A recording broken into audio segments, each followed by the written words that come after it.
Two state troopers were parked outside our house. Dad and the servant in the front yard talking animately with the troopers. "They're going to shoot you. See the guns in their holsters? Your dad is arranging to have you killed." I froze in my tracks. My dad turned and saw me.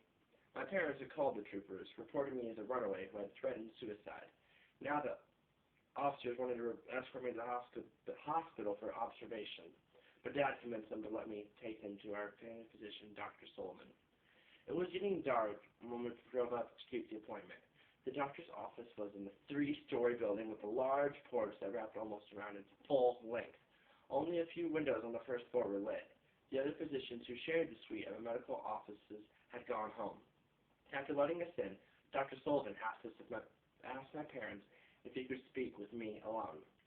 I have no memory of what the doctor did or said, but I clearly recall the looks of worry on my parents' faces when the doctor called them back in to speak with him. I remember the expression on my father's long, strong face. I had never seen it before. It was the look of total defeat. Mom, Dad, and I returned home. Later that night, I heard my father speaking on the telephone. He was talking about me. He was telling the person on the other end that I had a very serious mental illness. It had a long name, and I remember wanting to know how to spell it.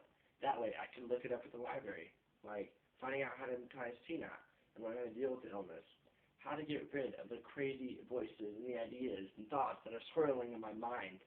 I walked over to my dad and asked him if he would spell the disease that Dr. Sullivan said I was suffering from. Dad leaned his forehead into his left hand and handed me a small slip of paper that he held in his right hand. On it there was one word neatly printed in capital letters: SCHIZOPHRENIA. Schizophrenia. Thank you.